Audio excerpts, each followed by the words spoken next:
Welcome to my channel Neduvina. ஒவ்வொரு நகரத்துக்கும் வரலாறும் வடிவழகும். நீங்கள் பார்த்த அல்லது வாழ்ந்த ஒரு நகரம் குறித்து ஒரு பக்க அளவில் கட்டுரை எழுதுக. முன்னுரை. ஒவ்வொரு நகரத்துக்கும் வரலாறும் வடிவழகும் உண்டு என்பதில் நான் பார்த்து வளர்ந்த சென்னை நகரத்தை பற்றி கட்டுரையில் காண்போம். சென்னை தென்னிந்தியாவின் நுழைவாயில் என்று அழைக்கப்படும் சென்னை இன்று தமிழகம் எங்கும் பரவி வாழும் தமிழர்களின் பண்பாட்டு அடையாளம். சென்னை இந்தியாவின் முதன்மை நகரங்களுள் ஒன்று மற்றும் தமிழகத்தின் தலைநகரம். சென்னை என்று அழைக்கப்படும் பகுதியும் அதன் சுற்றுப்பகுதிகளும் வரலாற்றுக்கு முந்தைய காலத்திலிருந்தே வாழ்ந்ததற்கான தடயங்களை கொண்டுள்ளன. மானுட எச்சம். பல்லாவரத்தில் கண்டுபிடிக்கப்பட்ட கல் கோடரி இந்திய அகழ்வாய்வுத்துறை வரலாற்றில் திருப்புமுனையை ஏற்படுத்தியது. கூடுவாஞ்சேரி, பல்லாவரம், புழல் போன்ற பகுதிகளில் இன்று கிடைக்கும் மானுட எச்சங்கள் நமது பழமையை உணர்த்துகின்றன.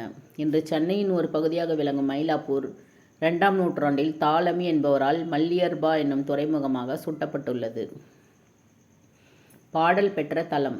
திருவொற்றியூர், திருவான்மியூர், மயிலாப்பூர் ஆகியவற்றிலுள்ள கோயில்கள் பாடல் பெற்ற 1000 ஆண்டுகளுக்கு முற்பட்ட தலமாக உள்ளன. நீர்நிலை வடிகால்.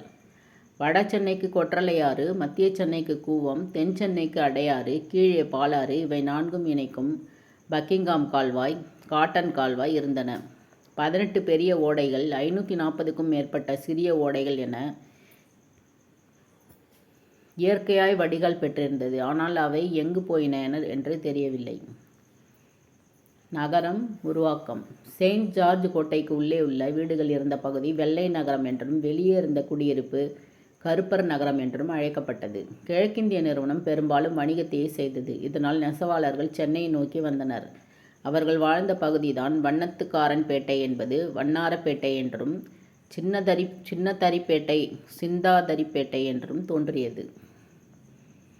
சிந்தாதரிப்பேட்டை வட சென்னையை மதராசப்பட்டினம் என்றும் தென் சென்னையை சென்னைப்பட்டினம் என்றனர்.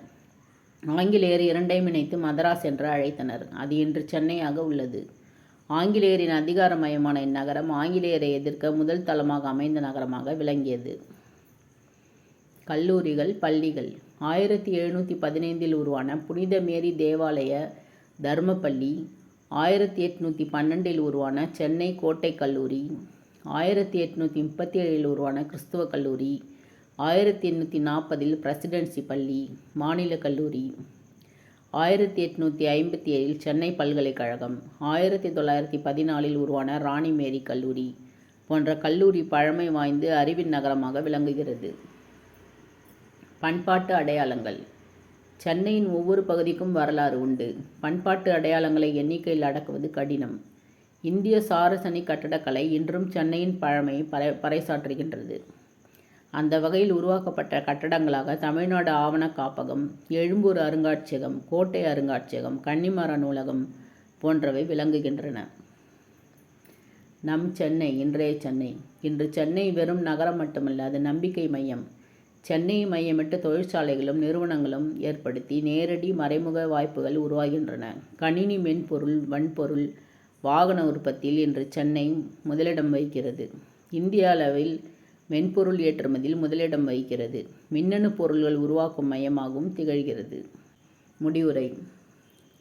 இத்தகு பெருமை கொண்ட சென்னை நகரம் நான் பார்த்து வாழ்ந்த காலகட்டத்தில் பெருமை கொண்ட பழமையை பறைசாற்றும் நகரமாக விளங்குகிறது.